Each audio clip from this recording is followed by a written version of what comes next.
Welcome back everyone. Welcome to civil service study practice set number ये 11 है 67 BPSC prelims के लिए और 8 मई को इसका एग्ज़ाम है। जितने भी स्टूडेंट बीपीएससी वाले हैं हर दिन प्रैक्टिस करते रहिएगा। तो चलिए स्टार्ट करते हैं। 2 से 3 सेकंड का टाइम मिलेगा एक प्रश्न को पढ़ने के बाद अपना भी सोचना कि आंसर क्या होगा। तो पहला प्रश्न है, भारत सरकार ने लोकसभा और राज्यसभा टीवी को मिलाकर कौन सा टीवी लॉन्च किया है, बताइए। राजनीतिक टीवी, संसद टीवी, भारत सरकार टीवी या केंद्र सरकार टीवी। इसका आंसर ऑप्शन नंबर बी, संसद टीवी। तो 15 सितंबर 2021 को अंतर्राष्ट्रीय लोकतंत्र दिवस के अवसर पर भारत सरकार ने संसद टीवी को लॉन्च किया और संसद टीवी का गठन जो है लोकसभा टीवी और राज्यसभा टीवी को मिलाकर किया गया है। नंबर 2 पर आ जाइए। मुक्तोश्री निम्नलिखित में से क्या है। देखिए, मुक्तोश्री एक आर्सेनिक प्रतिरोधी चावल यानी धान की फसल है। तो मुक्तोश्री चावल की फसल है जो आर्सेनिक प्रतिरोधी है। क्वेश्चन नंबर 3 पर आ जाइए। लूसी मिशन का संबंध निम्नलिखित में से किससे है। लूसी मिशन जो है वो नासा का मिशन है और ये बृहस्पति के ट्रोजन क्षुद्र ग्रहों के अध्ययन के लिए है। तो ए इसका आंसर हो जाएगा। चंद्रमा, शनि और शुक्र को एलिमिनेट कर दीजिए। तो हाल ही में अमेरिकी अंतरिक्ष एजेंसी नासा ने बृहस्पति के ट्रोजन क्षुद्र ग्रहों का अध्ययन करने के लिए लूसी मिशन नामक अपनी तरह का पहला मिशन जो है वो लॉन्च किया है। एक योजना है घसियारी कल्याणी योजना। घसियारी कल्याण योजना का संबंध निम्नलिखित में से किस राज्य से है। यह है उत्तराखंड की योजना।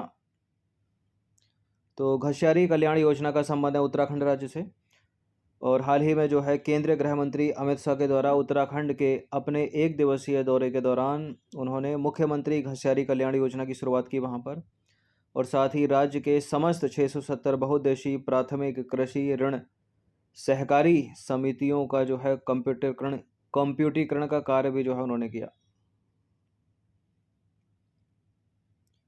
नंबर 4 पर आ जाइए। भारत सरकार ने निम्नलिखित में से किस वर्ष तक सभी घरों में पाइप से पानी का कनेक्शन प्रदान करने की घोषणा की है। ये करना है वर्ष 2024 तक, यानी आने वाले 2 सालों में। तो भारत सरकार ने यानी सेंट्रल गवर्नमेंट ने वर्ष 2024 तक सभी घरों में पाइप से पानी का कनेक्शन दिए जाने की घोषणा की है और टीबी का उन्मूलन कब तक करना है, वर्ष 2025 तक। क्रा नहर निम्नलिखित में से किस महासागर में बनाई जाएगी। क्रा नहर बनाई जाएगी हिंद महासागर में, यानी इंडियन ओशन में। तो क्रा नहर हिंद महासागर में बनाई जाएगी और 135 किलोमीटर लंबी ये नहर थाईलैंड की खाड़ी को अंडमान सागर से जोड़ेगी। उज्ज्वला योजना की शुरुआत निम्नलिखित में से कब की गई थी। उज्ज्वला योजना की शुरुआत की गई थी वर्ष 2016 में। तो उज्ज्वला योजना की शुरुआत 1 मई 2016 को उत्तर प्रदेश के बलिया जिले से की गई थी और देश की महिलाओं को इस योजना के तहत निःशुल्क एलपीजी गैस कनेक्शन उपलब्ध कराया जाता है। आपको ज्ञात हो कि उज्ज्वला योजना 2.0 की जो लॉन्चिंग है, जो शुरुआत है, वो उत्तर प्रदेश में ही महोबा से की गई है। नंबर 7 पर आ जाइए। निम्नलिखित में से कहाँ पर भारत का पहला ग्रीन हाइड्रोजन प्लांट बनाने का निर्णय लिया गया है। भारत का पहला ग्रीन हाइड्रोजन प्लांट बनेगा उत्तर प्रदेश के मथुरा में। तो केंद्र सरकार द्वारा यह निर्णय लिया गया है कि भारत की सबसे बड़ी तेल company Indian oil corporation Mathura में अपने रिफाइनरी में देश का पहला ग्रीन हाइड्रोजन प्लांट बनाएगी और यह परियोजना भारत की पहली हरित हाइड्रोजन इकाई होगी। क्वेश्चन नंबर 8 पर आ जाइए। बैलिस्टिक मिसाइलों की मारक क्षमता कितनी होती है। देखिए, बैलिस्टिक मिसाइलें जैसे कि पृथ्वी-1, पृथ्वी-2, अग्नि-1, अग्नि-2, धनुष, ये सभी बैलिस्टिक मिसाइलें हैं और इनकी मारक क्षमता होती है 300 से 12,000 किलोमीटर तक। तो बैलिस्टिक मिसाइलें जो हैं वो लंबी दूरी की मिसाइलें हैं जिनकी मारक क्षमता 300 किलोमीटर से लेकर 12,000 किलोमीटर तक होती है। पृथ्वी-1, पृथ्वी-2, अग्नि-1, अग्नि-2, धनुष, ये सारी की सारी बैलिस्टिक मिसाइलें हैं। अगर तेजस होता तो यहाँ पर तेजस नहीं होता, क्योंकि तेजस एक हल्का लड़ाकू विमान है, बैलिस्टिक मिसाइल नहीं। क्वेश्चन नंबर 9 पर आ जाइए। क्वेश्चन नंबर 9 है, निम्नलिखित में से कौन सा कथन हरित धारा का सबसे अच्छा वर्णन करता है। क्या है हरित धारा। देखिए, यह मवेशियों द्वारा मीथेन उत्सर्जन को कम करने के लिए एक विकसित फील्ड सप्लीमेंट है, हरित धारा। ऑप्शन नंबर बी है इसका आंसर। तो हाल ही में भारतीय कृषि अनुसंधान परिषद यानी Indian council of agriculture research यानी ICAR ने हरित धारा नामक एक एंटी मिथेनोजेनिक फील्ड सप्लीमेंट विकसित किया है, जो मवेशियों द्वारा, मवेशी कौन हो गए, जैसे गाय हो गई, भैंस हो गई, बकरी हो गई, ठीक है, मवेशियों द्वारा किए जाने वाले मीथेन उत्सर्जन में 17 से 20% की कटौती कर सकता है और इसके परिणाम स्वरूप दूध का उत्पादन भी बढ़ सकता है। गुरुत्वाकर्षण तरंगें अदृश्य तरंगें अंतरिक्ष में अदृश्य तरंगें हैं। यह तब बनती हैं जब सुपरनोवा में एक तारा फट जाता है, दो बड़े तारे एक दूसरे की परिक्रमा करते हैं, दो ब्लैक होल एक दूसरे में विलीन हो जाते हैं, न्यूट्रॉन स्टार ब्लैक होल में विलीन हो जाता है। ये सारी परिस्थितियां हैं जो गुरुत्वाकर्षण तरंगों को अंतरिक्ष में बनाती हैं। तो सारे के सारे कथन सही हैं, तो उपरोक्त में से एक से अधिक, इसका उत्तर हम देंगे विकल्प ई। तो गुरुत्वाकर्षण तरंगें अंतरिक्ष में अदृश्य तरंगें हैं। ये तब बनती हैं जब सुपरनोवा में एक तारा फट जाता है, दो बड़े तारे एक दूसरे की परिक्रमा करते हैं, दो ब्लैक होल एक दूसरे में विलीन हो जाते हैं और न्यूट्रॉन स्टार ब्लैक होल में विलीन हो जाता है। देखिए, इन तरंगों के बारे में अल्बर्ट आइंस्टाइन ने अपने सिद्धांत जनरल थ्योरी ऑफ रिलेटिविटी में जो है प्रस्तावित किया था इन तरंगों के बारे में। क्वेश्चन नंबर 11 पर आ जाइए। जेम्स वेब स्पेस टेलीस्कोप किसका है? एक प्रश्न पूछने का तरीका तो ये हो गया, और दूसरा तरीका ये हो गया कि जेम्स वेब स्पेस टेलीस्कोप निम्नलिखित में से किस देश के बीच अंतर्राष्ट्रीय सहयोग का परिणाम नहीं है? तो इसमें शामिल कौन कौन है? नासा शामिल है इसमें, कनाडाई अंतरिक्ष एजेंसी इसमें शामिल है, इसमें शामिल है यूरोपीय स्पेस एजेंसी, इसमें शामिल नहीं है जापान अंतरिक्ष एजेंसी, जैक्सा शामिल नहीं है इसमें, डी गलत है और वही हमारा उत्तर होगा।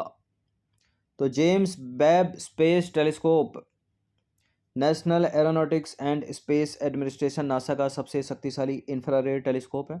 इसे हबल टेलीस्कोप का उत्तराधिकारी भी माना जाता है। यह नासा, यूरोपीय स्पेस एजेंसी, कनाडाई स्पेस एजेंसी के बीच एक अंतर्राष्ट्रीय मिशन है। इसमें शामिल नहीं है तो चीन शामिल नहीं है, इसमें शामिल नहीं है तो जापान शामिल नहीं है, ठीक है, इसमें शामिल नहीं है तो कुछ भी शामिल नहीं है, मतलब भारत भी शामिल नहीं है, इजराइल भी शामिल नहीं है। पूछने को तो कुछ भी बना सकते हैं एग्जामिनर प्रश्न। डार्क मैटर की खोज सबसे पहले किसने की थी? Galileo, Albert Einstein, Stephen Hawkins, Newton. Albert Einstein इसका उत्तर नहीं है, इसका उत्तर स्टीफन हॉकिन। तो डार्क मैटर की खोज सबसे पहले 1938 में स्टीफन हॉकिन ने की थी।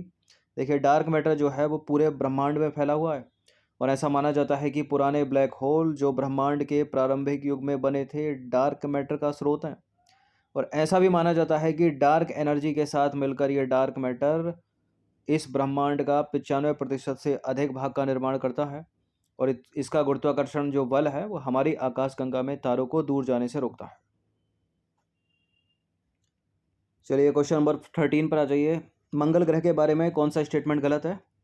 मंगल ग्रह के दो स्थायी बर्फीले ध्रुव हैं। चंद्रमा के बाद यह रात में सबसे चमकीला ग्रह है। कम वायुदाब के कारण मंगल ग्रह पर जल मौजूद नहीं है और मंगल ग्रह का घनत्व पृथ्वी से कम है। कुछ गलत भी है क्या इनमें स्टेटमेंट कोई? देखिए, मंगल ग्रह के दो स्थायी बर्फीले ध्रुव हैं, सही है ये बात। कम वायुदाब के कारण मंगल ग्रह पर जल मौजूद नहीं है, करेक्ट है। मंगल ग्रह का घनत्व पृथ्वी से कम है, ये भी सही है। चंद्रमा के बाद यह रात में सबसे चमकीला ग्रह है, ये एक बात गलत है। चंद्रमा के बाद रात में सबसे चमकीला ग्रह शुक्र है, वो सांध्य का तारा, भोर का तारा, वो शुक्र है। तो पहला स्टेटमेंट करेक्ट है, सी सही है, डी सही है और बी वाला इनकरेक्ट है, वही अपना उत्तर है। तो चंद्रमा के बाद यह रात में सबसे चमकीला ग्रह, ये बात गलत हो जाती है क्योंकि चंद्रमा के बाद आकाश में शुक्र ग्रह जो है वो सबसे अधिक चमकीला है, ना कि मंगल।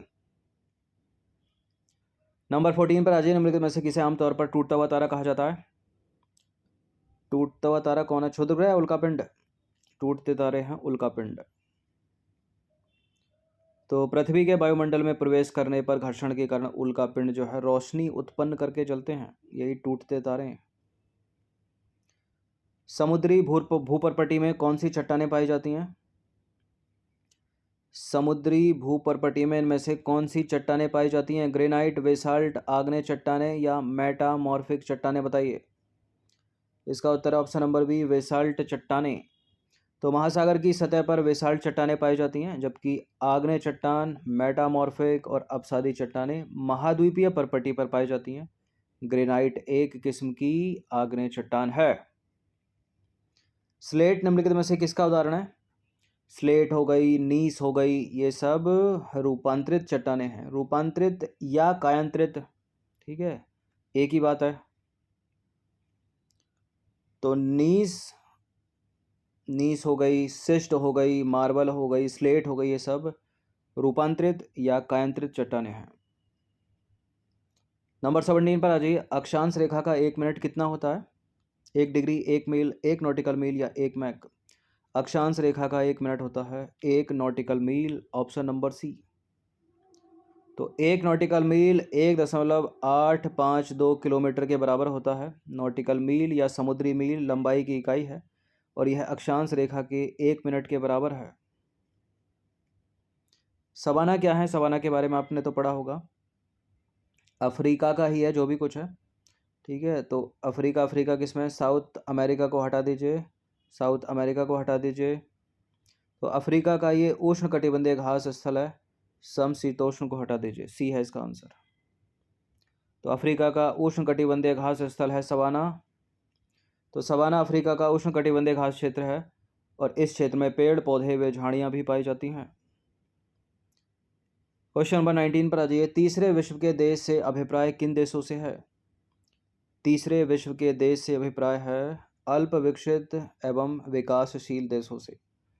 तो बी है इसका आंसर। तो अल्प विकसित और विकासशील देशों को तीसरे विश्व के देश कहा जाता है। नंबर 20 पर आ जाइए। निम्नलिखित में से किसका अर्थ नदी के ऊपर की ओर बहने वाली जलीय लंबवत दीवार होता है? यह है ज्वारीय बोर, ऑप्शन नंबर बी। तो ज्वारीय बोर नदी के बहाव की विपरीत दिशा में एक दीवार की भांति आगे बढ़ता है। क्या होता है वो? ज्वारीय बोर। क्वेश्चन नंबर 21 पर आ जाइए। जिप्सम हो गया, चाक हो गया, चूना पत्थर, ये किस प्रकार की चट्टान के उदाहरण हैं? नीस, स्लेट, सिस्ट, मार्बल वो तो रूपांतरित या कांतरित हो गई। जिप्सम, चाक, चूना पत्थर ये अवसादी हैं, ठीक है, अवसादी। तो अवसादी चट्टानों का निर्माण लंबे समय काल में परत दर परत होता है और इन चट्टानों में जो है जीवाश्म भी पाए जाते हैं।